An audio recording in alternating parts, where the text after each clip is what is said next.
تیری عظمتوں سے ہوں بے خبر، یہ میری نظر کا قصور ہے۔ اعوذ باللہ من الشیطان الرجیم، بسم اللہ الرحمن الرحیم۔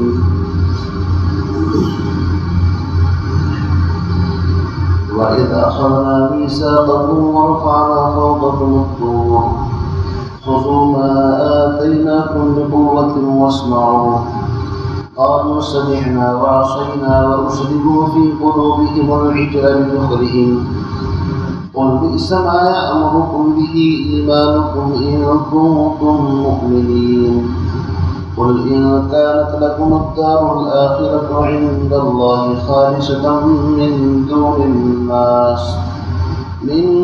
النَّاسِ فَتَمَنَّوُا الْمَوْتَ إِن كُنتُمْ صَادِقِينَ وَلَن يَتَمَنَّوْهُ أَبَدًا بِمَا قَدَّمَتْ أَيْدِيهِمْ وَاللَّهُ عَلِيمٌ بِالظَّالِمِينَ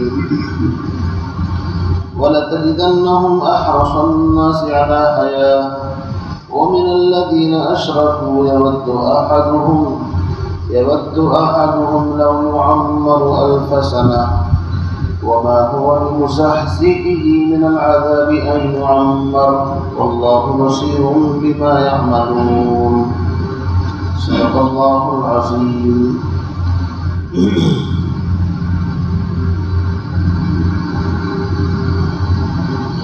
ان آیات میں بنی اسرائیل کی مذمت اور اللہ رب العزت کی طرف سے ان پر عتاب اور غصے کا اظہار، اس کا تذکرہ چل رہا ہے۔ چونکہ جب ان سے کہا گیا تھا ایمان لے آؤ، وَإِذَا قِيلَ لَهُمْ آمِنُوا بِمَا أَنزَلَ اللَّهُ، جس چیز کو اللہ نے اتارا ہے، یعنی پیغمبر علیہ السلام کو، آخری نبی کو، آخری کتاب کو، اس پر ایمان لاؤ، تو یہ کہتے تھے قَالُوا نُؤْمِنُ بِمَا أُنزِلَ عَلَيْنَا، ہم تو صرف اس پر ایمان لاتے ہیں جو ہمارے پیغمبر پر یعنی موسیٰ علیہ السلام پر نازل ہوا۔ مراد تورات ہے اور ہم صرف موسیٰ علیہ السلام کو مانتے ہیں۔ وَيَكْفُرُونَ بِمَا وَرَاءَ، اور اس کے علاوہ ہم اور کسی کو نہیں مانتے، جبکہ حق بات یہ تھی وَهُوَ الْحَقُّ مُصَدِّقًا لِمَا مَعَهُمْ، آخری پیغمبر اور آخری کتاب برحق اور سچی تھی اور تصدیق کرتی تھی اس کتاب کی جو ان کے پاس ہے، یعنی تورات کی تصدیق کرتی تھی۔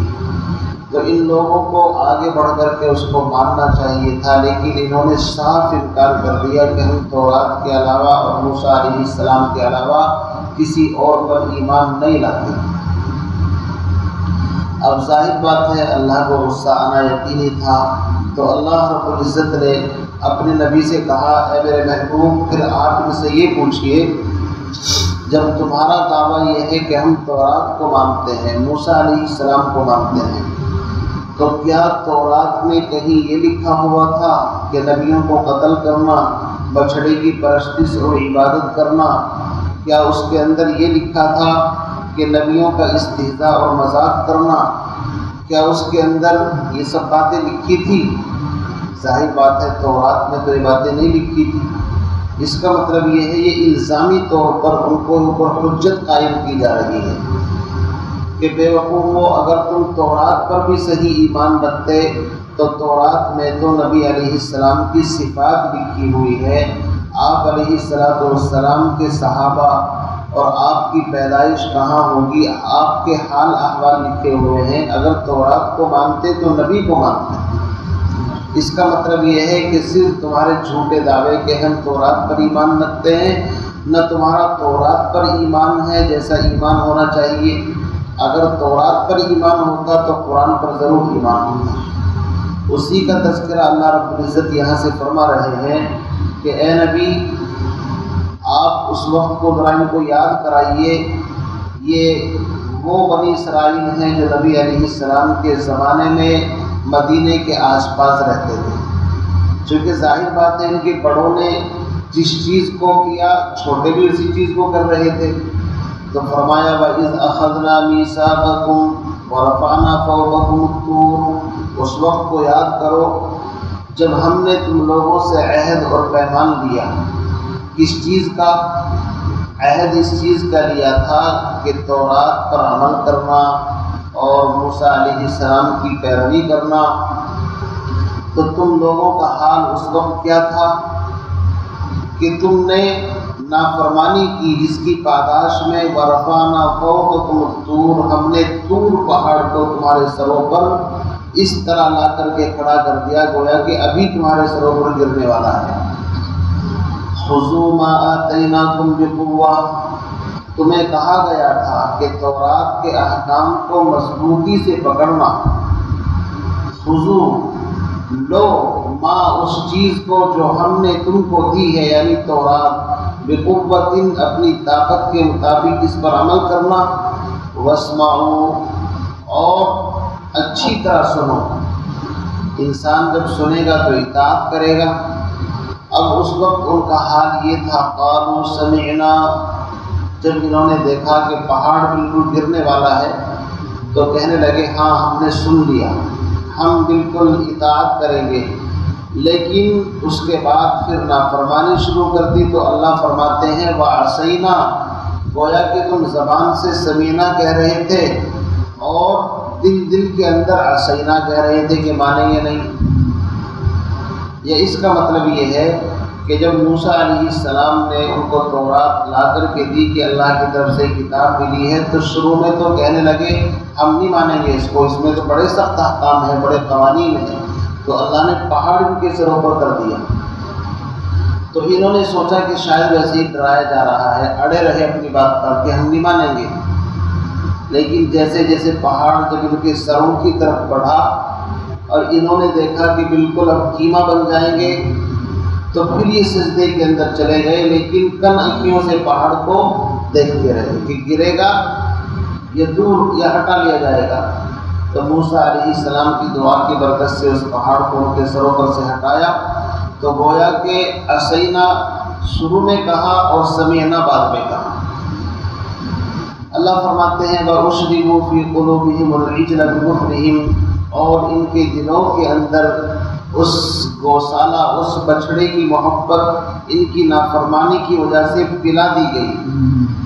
کیا مطلب؟ جس طرح ایک انسان جب کپڑے کے اندر رنگ دیتا ہے تو وہ رنگ اس کے پورے کپڑے کے اندر، اس کے تمام حصے کے اندر سرایت کر جاتا ہے، اسی طریقے سے بچھڑے کی محبت گویا کہ ان کے دل کے اندر ایسی سرایت کر گئی تھی جیسے پانی زمین پر ڈالو تو زمین جذب کر لیتی ہے، چوس لیتی ہے. ایسے ہی کہیں نہ کہیں شرک کی محبت، بچھڑے کی محبت تمہارے دلوں کے اندر تھی.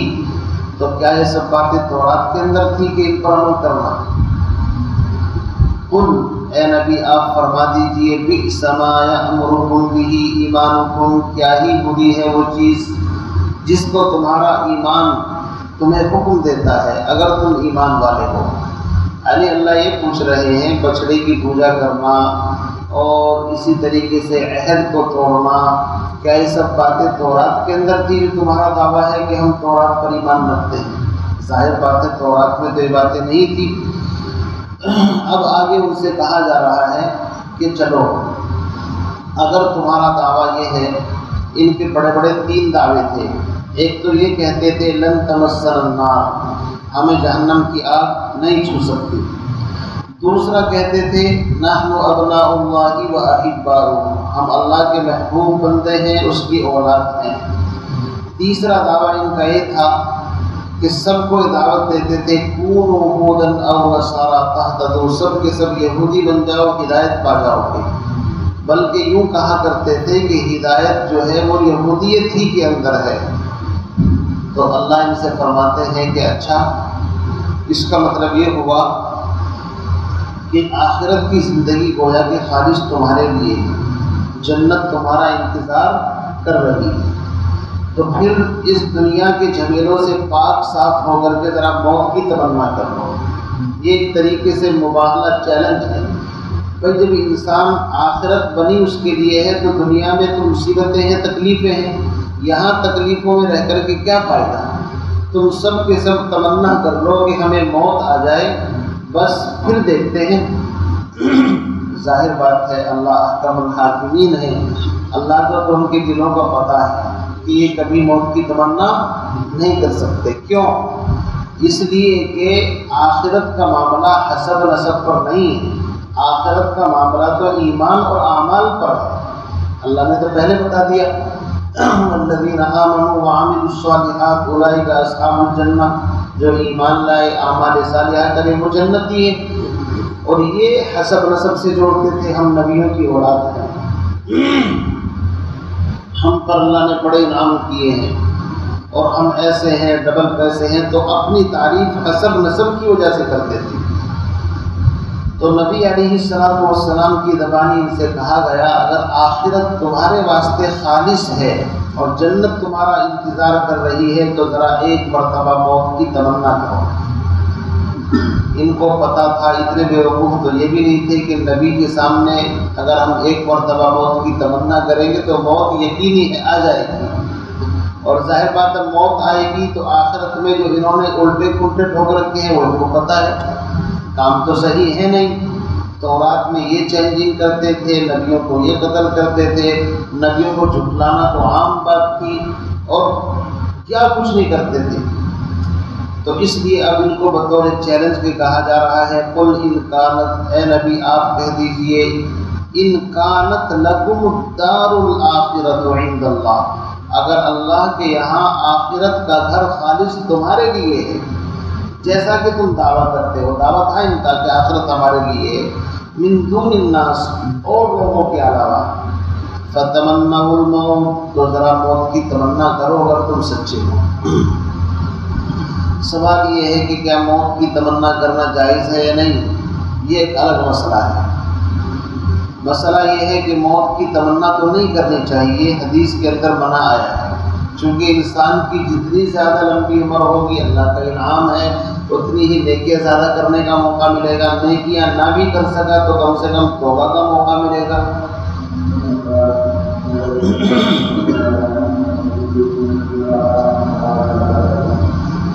تو اس لیے موت کی تمنا جائز نہیں، حدیث کے اندر منع آیا ہے۔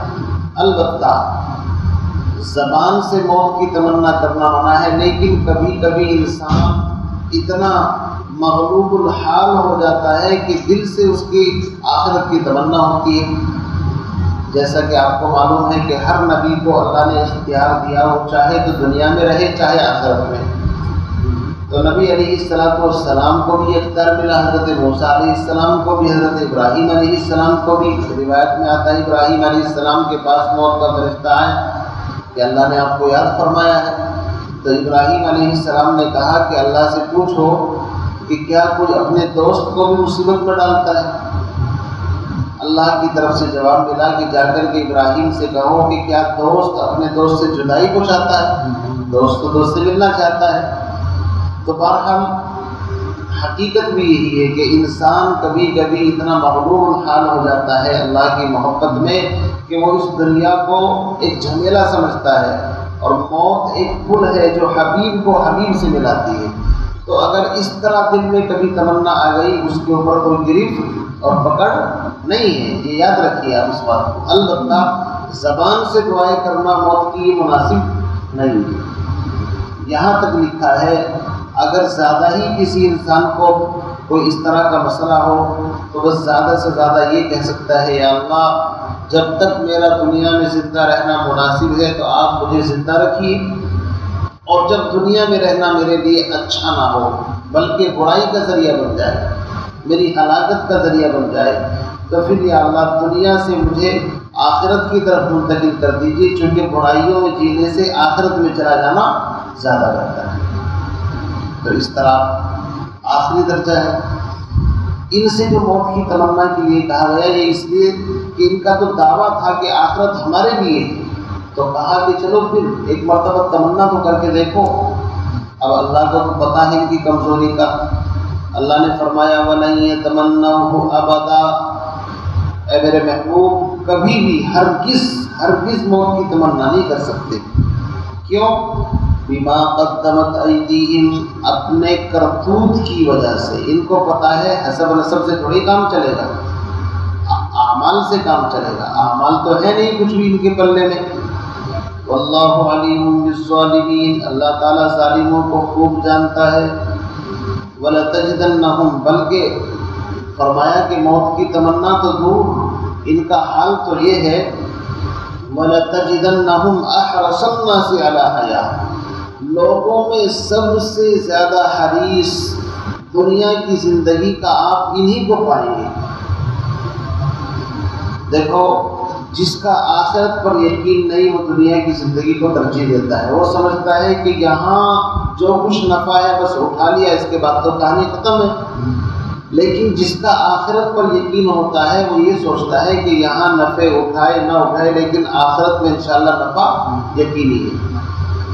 ان یہود کا حال یہ تھا کہ دنیا کی زندگی کو ترجیح دیتے تھے آخرت کے مقابلے میں. اسی کو اللہ نے فرمایا وَلَتَجِدَنَّهُمْ أَحْرَصَ النَّاسِ عَلَىٰ حَيَاةٍ، موت کی تمنا تو دور، یہ تو لوگوں میں سب سے زیادہ اس دنیا کی زندگی کے حریص ہیں، لالچی.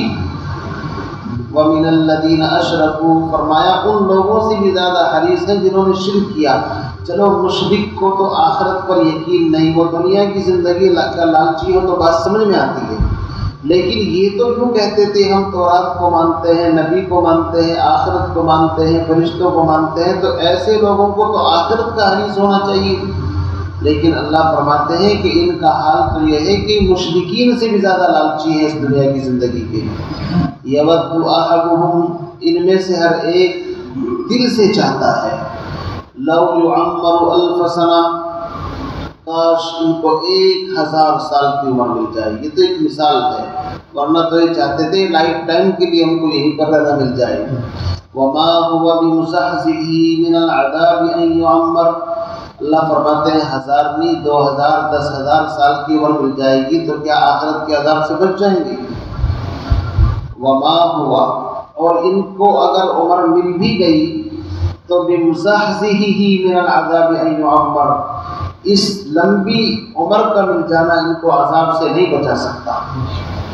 آگے فرمایا واللہ بصیر بما یعملون، اللہ تعالیٰ ان کے اعمال سے باخبر ہے. تو پورے سبق کا خلاصہ ہی نکلا انہوں نے چونکہ دعویٰ کیا تھا کہ ہم قرآن اور نبی پر اس لیے ایمان نہیں لاتے کہ ہم پہلے سے ایمان والے ہیں، تورات پر ایمان ہے، موسیٰ پر ایمان ہے، ہم اس کے علاوہ کسی اور کو نبی اور کتاب کو کتاب ماننے کے لیے تیار نہیں ہیں. اللہ نے اب ان کے اوپر سوال شروع کیے، اے نبی ان سے یہ پوچھو یہ پوچھو یہ پوچھو. کیا پوچھو؟ کہ کیا تورات میں یہ لکھا تھا کہ تم نبیوں کو قتل کرنا؟